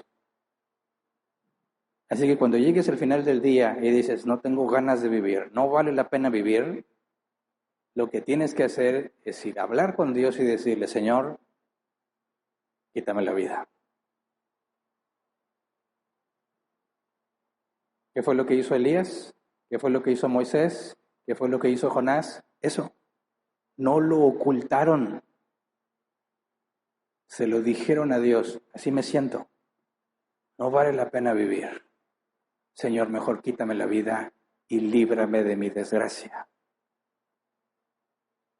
¿Tú crees que Dios se va a asustar?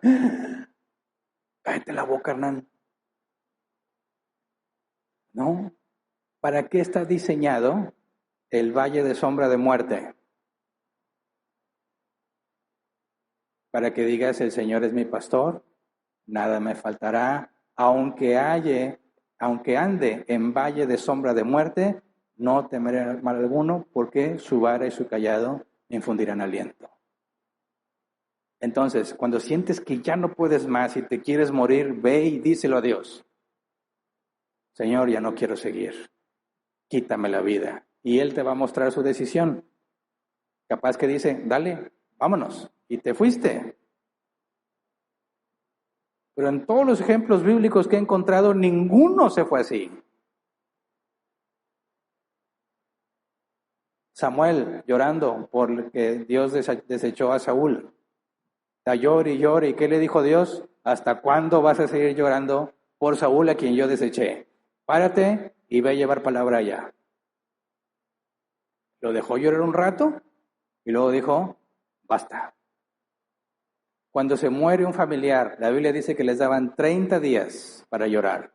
Y después de ahí, avanza. La Biblia no tiene ningún problema con que llores y te desahogues. Y como dice el salmista y Jeremías, saca toda tu amargura, sácala. Tienes que sacarla. Ve y díselo a Dios. Y después de eso, párate y sigue. Ese es el mensaje bíblico. ¿Lo aceptas? Eso es lo que Dios dice que se debe de hacer. ¿Lo aceptas o dices, no, yo conozco un camino mejor? Un psicólogo muy recomendadísimo.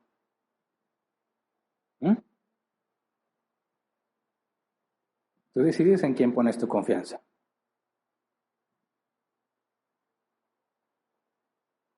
Así que estás deprimido, no es nuevo. Y no eres el único. Sigue adelante. Haz lo que tienes que hacer. Cumple con lo que Dios te encomendó. Sal, cumple con tu rutina, y si tienes ganas de morirte al final del día, dile a Dios, Señor, aquí estoy, no quiero vivir, quítame la vida, pero luego como Jesús nos enseñó, más no sea mi voluntad, sino la tuya. Y así no te escondes de Dios, no ocultas lo que tienes, lo que sientes, pero sigues avanzando. Porque la Biblia dice que habrá días buenos y días malos, y que los días malos pasarán, y los días buenos también pasarán. Así es la vida. No te asustes, no huyas, no corras. Dios te quiere allí con muy buenas razones. Así que lo más amoroso y lo más sensible que te puedo decir bíblicamente es, no estés triste. Esto va a pasar. Hay gente peor que tú. Confía en Dios y sigue adelante. Y aunque un psicólogo me oiga y rasgue sus vestiduras porque es lo que no debería decirles, es exactamente lo que dice la Escritura que debes hacer. Porque Dios te ha dado la capacidad para hacerlo. Esto no es para el mundo. Esta no es la solución para el mundo. Esto es para los hijos de Dios.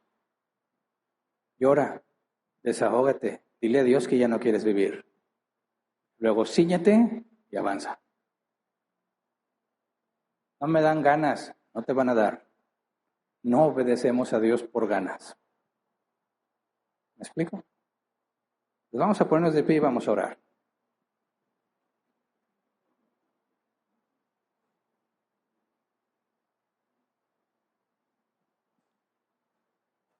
Como comenté, hoy quedamos en la perspectiva bíblica de la depresión y espero que nos quede claro cómo la Biblia ve la depresión, porque tú y yo la debemos ver cómo la Biblia la ve.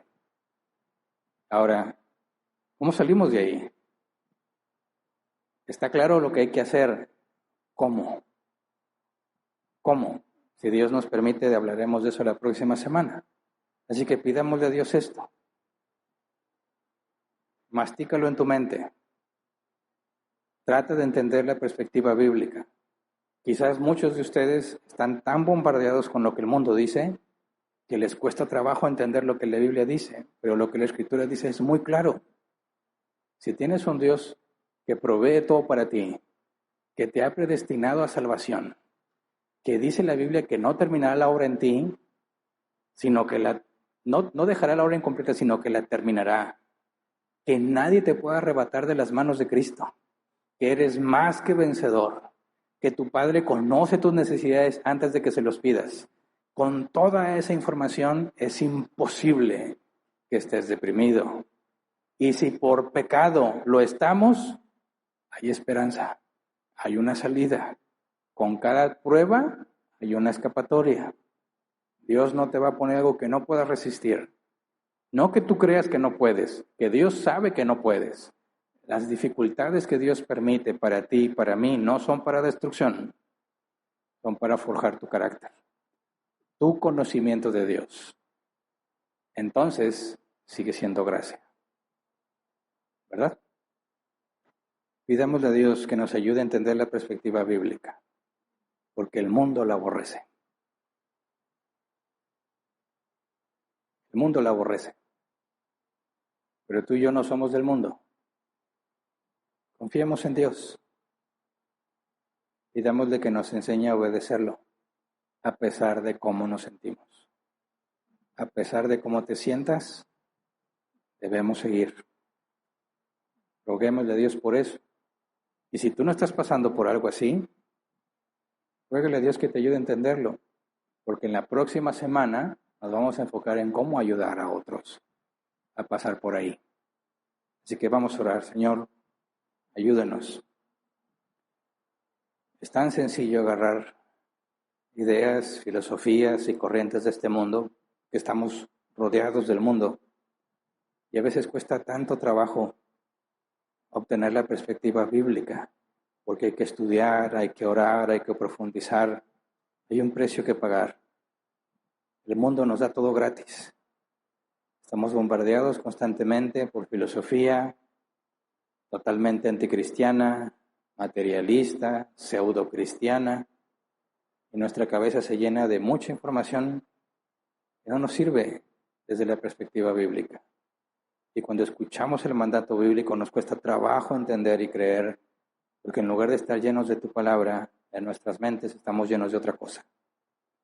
Por eso te rogamos que nos ayude, Señor, a quitar todo lastre, como dice tu palabra, todo eso que nos estorba para seguir avanzando en la vida cristiana. Quítalo de nosotros, Señor. Tráenos luz, luz en nuestra mente. En medio de tanta confusión, de tantas propuestas, queremos tener la certeza de cuál es el camino correcto, para aferrarnos a ese camino, Señor, para confiar en ti mientras damos pasos, por muy difícil que parezca, por muy doloroso que sea, queremos avanzar, Señor. Y si caemos y retrocedemos, enséñanos a recordar lo que dice tu palabra: 7 veces caerá el justo, mas Jehová lo levantará. Ayúdanos, Padre. Si algunos estamos caídos, como dice tu palabra, tú fortalecerás las rodillas, nos podremos enderezar y podremos seguir caminando, Señor. Ayúdanos, Padre. Si alguno estamos caminando correctamente, como dice tu palabra, si alguno piensa estar firme, mire que no caiga, que ninguno de nosotros se confíe, que ninguno de nosotros se jacte por sobre los demás, que estemos o que están batallando con estos temas, porque aún el guerrero más valiente el profeta más audaz, las personas que usaste para salvar y liberar a toda una nación de Egipto, aún ellos, Señor, cayeron, desconfiaron, dudaron, se quejaron, y está escrito para nuestro ejemplo, porque somos iguales. Tenemos la misma naturaleza de Adán, pero hemos sido renovados en nuestro interior, en nuestra mente. Ayúdenos, Señor, en la renovación de nuestro entendimiento, para que podamos entender primero y sepamos qué hacer, para que después de saber qué hacer, podamos guiar a otros que estén enfrentando el problema. Ayúdenos, Señor, a entender qué creemos, por qué lo creemos, cómo lo aplicamos y cómo se lo enseñamos a otros. Lo rogamos en el nombre de Jesús. Amén. Pueden sentarse. Pasemos a la sección de preguntas, si es que las hay.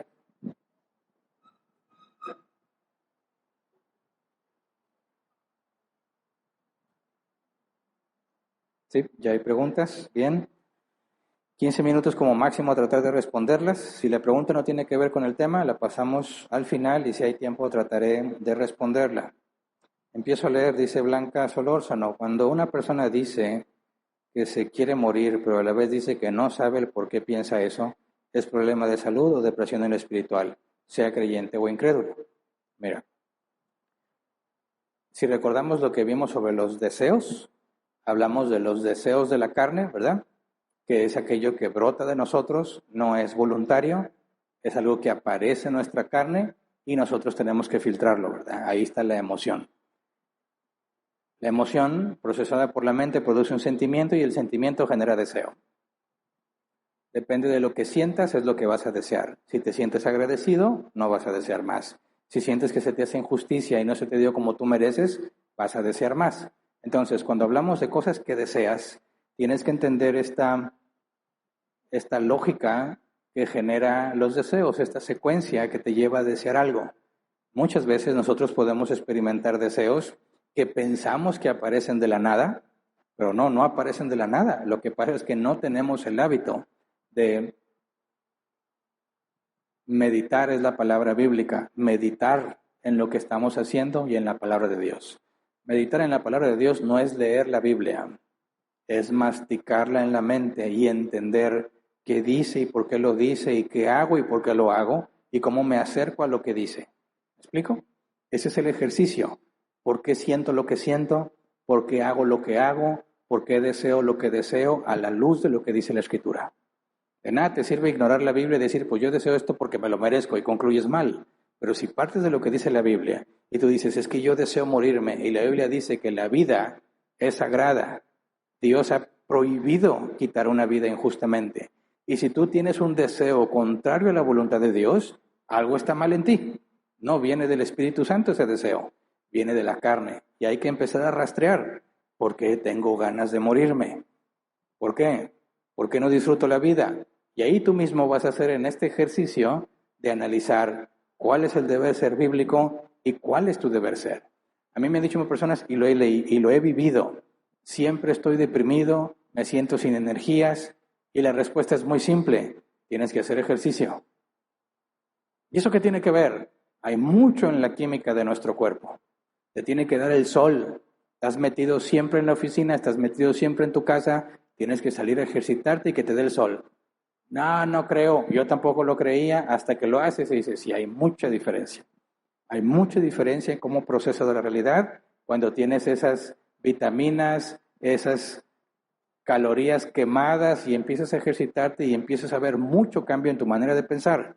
Así que no todo se trata de espiritualidad. Cuando hablo de pecado, la carne está implícita, ¿verdad?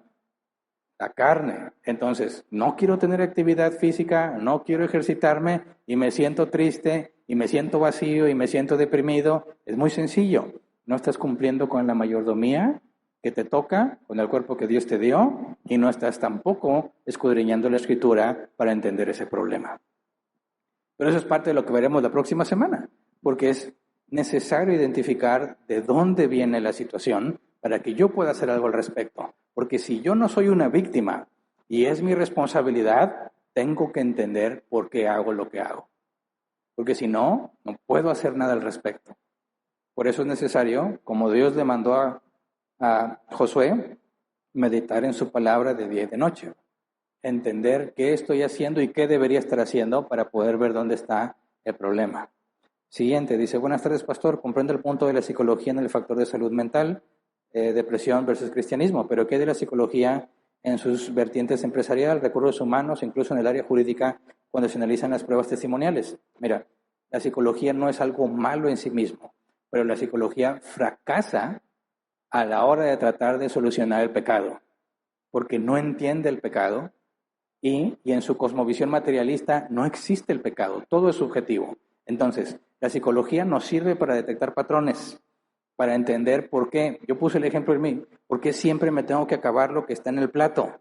Porque así fui enseñado, ¿verdad?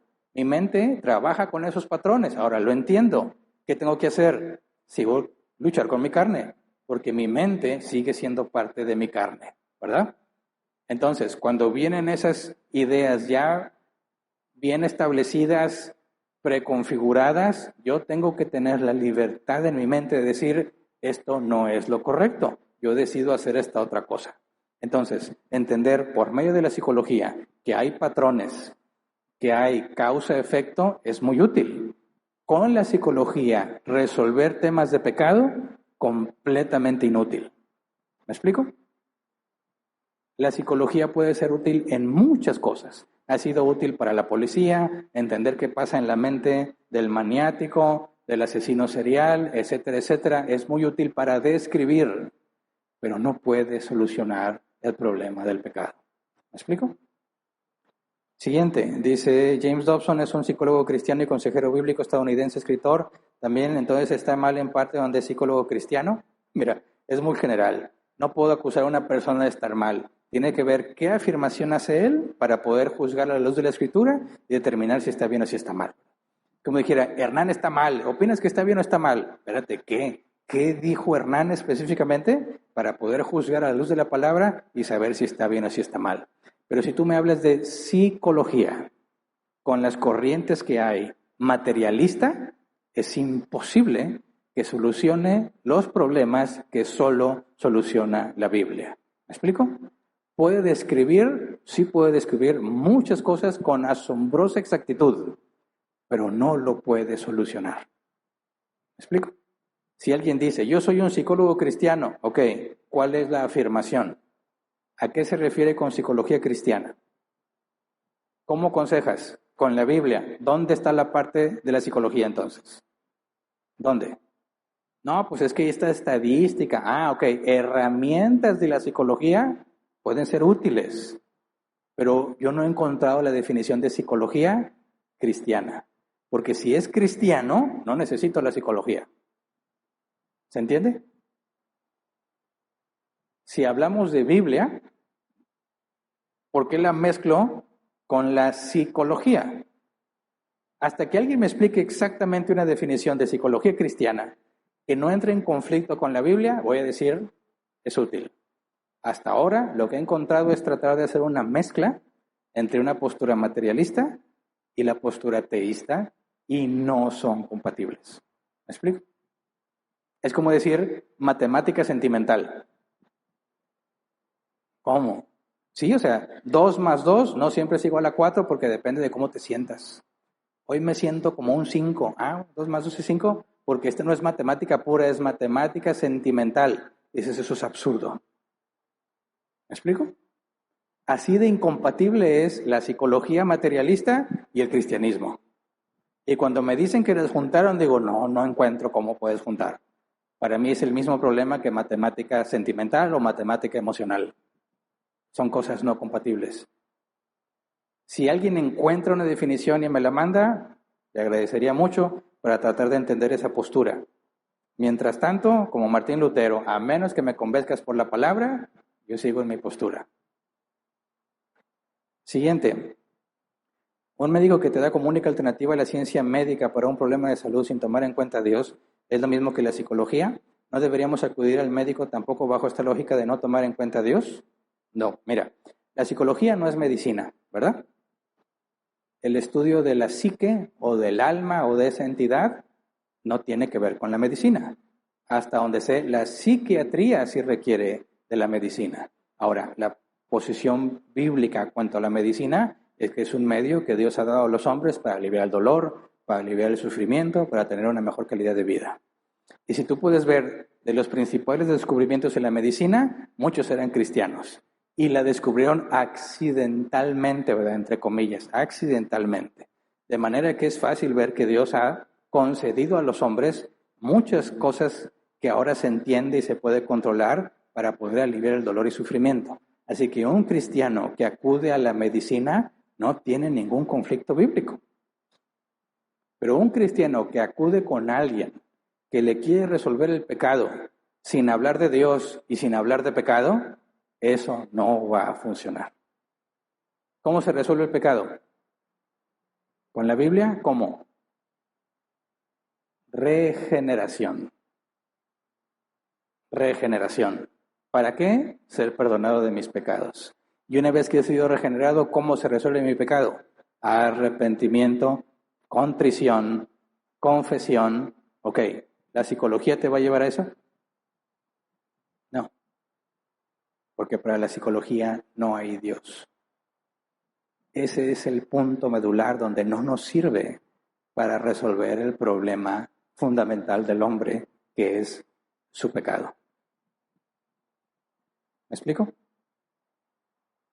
Si vas a la medicina, excelente, gloria a Dios. Oye, que los médicos descubran más cosas para poder resolver más problemas, amén, que Dios nos lo conceda. No hay ningún problema en que vayas al médico. Pero el argumento de decir, como tengo esta enfermedad, entonces tengo la excepción de parte de Dios de no gozarme y de deprimirme a gusto, no. A pesar de que tu condición de herencia, ¿verdad? Genética, o de una enfermedad que tengas, o mal funcionamiento de tu organismo, no, Dios no da excepciones de que tú sí puedes pecar porque así naciste. Tú sí puedes pecar porque te enfermaste. No. Por eso la semana que viene, si Dios lo permite, tenemos que entrar a esos temas. Porque no es lo mismo que yo diga, posiblemente sí, ya a una persona que su cuerpo no funciona correctamente. Y así como yo puedo decir, pues yo engordo muy fácil y otros no, y el que no engorda puede decir, dieta, eso ni lo necesitas. Digo, hombre, si no hago dieta, yo me dejo ir. Yo sí la necesito por las condiciones que yo tengo. Pero en ninguna manera eso significa que Dios me va a decir, entonces tú ya no eres mayordomo, tú dale, a gusto, que así te tocó vivir. No. A todos nos va a tocar luchar contra nosotros mismos. Y Dios dijo, a unos les toca modo fácil, a otros modo difícil y a otro modo ultra difícil. Pero todos seguimos teniendo la misma obligación, que es apartarnos del pecado, ¿verdad? Mortificación y hacer lo que a Dios le agrada, vivificación. Por eso es necesario entrar al tema de qué hago si mi cuerpo me tiene así. ¿Qué hago si mis genes me dan esa predisposición? Te adelanto de forma simple, tienes la misma responsabilidad que todos los demás, solo que a ti te va a costar más. Pero se trata de lo mismo. Dice, ¿por qué sería diferente en la psicología cuando un psicólogo también puede detectar trastornos como el TDAH y otros? En ambas ramas hay cristianos profesionalmente no involucran la fe en sus trabajos, precisamente por eso. Si tú me hablas de alguna deficiencia biológica, medicina. Cuando me hablas de pecado, la psicología no sirve. Por eso, si la depresión en la perspectiva bíblica es pecado, ¿la psicología lo puede solucionar? No. ¿Cómo se enfrenta al pecado? Tienes que acudir a Dios, tienes que pedirle arrepentimiento, tiene que haber evidencia de ese arrepentimiento. Y ese no es un problema, una solución, que está en ti, está fuera de ti. Por eso la psicología queda descalificada en este punto. Oye, me dice que tengo trastorno TDA. Ok. ¿Y? ¿Cambia mi situación? ¿Hay cosas que ahora sí puedo hacer aunque Dios las prohíba? No. Oye, pero yo tengo estos impulsos, no tengo empatía, exploto con más facilidad. Ok. ¿Entonces sí puedo pecar? No. ¿Pero es que el doctor dijo que yo tengo eso? Sí. pero el mandato es el mismo para todos. ¿Me explico? No asesinarás. Hay un asesino serial y le encuentran el gen asesino. Resulta que como tenía eso en la genética, asesinaba. Ok, entonces que no pague por sus pecados y asesine a gusto, porque así lo hizo Dios. No tiene ningún sentido. Pero es que está en sus genes. Y no asesines. Punto. Ok, tengo un trastorno en mi cabeza y tengo heridas en la infancia. ¿Y? Pues pobrecito de mí. ¿Y? ¿Puedes pecar por eso? ¿Contentamiento qué es? Sí, mira, tengo ese trastorno, me falta empatía. Por eso tengo más predisposición a no ponerme en tus zapatos y no puedo ni gozarme contigo, ni llorar contigo. ¿Ok? ¿Qué hay que hacer con eso? Lucha con eso. ¿Se acuerdan del mandato en la mortificación? Es, muérete. Oye, Hernán, pero para mí va a ser más difícil. Sí, échale más ganas.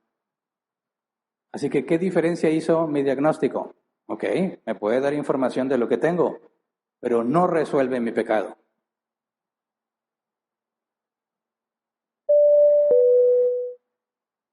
¿Quién es? Así que mis hermanos tengan mucho cuidado con esto de la psicología. Yo sé que hay psicólogos que defienden que son cristianos y psicólogos, y también he escuchado y leído a los que dicen, yo soy cristiano y psicólogo, y es imposible ser psicólogo cristiano. Si tú me dices, es que tal psicólogo dijo, yo te puedo mencionar otro dijo que no. ¿Y cuándo vamos a acabar entonces? ¿Quién gana? ¿El que traiga más? No, el razonamiento es el bíblico. Si tú me dices que sí se puede, tráeme tus afirmaciones para compararlas con lo que dice la Biblia. Tú me dices que no se puede, ¿cuáles son tus afirmaciones? Y los comparamos con lo que dice la Biblia. Y en base a eso decidimos. ¿Me explico? Ok. Entonces,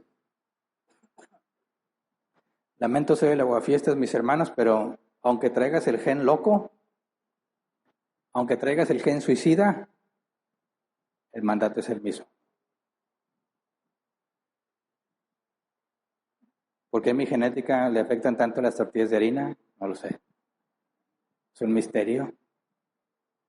¿Quién tuvo la culpa? No sé. ¿Uno de mis ancestros? No lo sé. El punto es que las puedo comer con moderación, porque tengo que ser mayordomo. Y si voy y le digo, Señor, ¿por qué esta genética? Hernán, sé un buen mayordomo, punto. Así te tocó, ¿verdad? Y así a ti te tocó. Y así Dios lo diseñó. Contentamiento. Acéptalo. Y con lo que tienes, síguele. Y si Dios lo permite, eso es lo que estudiaremos la semana pasada. Así que, si no hay avisos en línea, ¿no? Ok, despedimos entonces la transmisión. Sí, despedimos la transmisión entonces. Si Dios quiere, la próxima semana continuamos con este tema.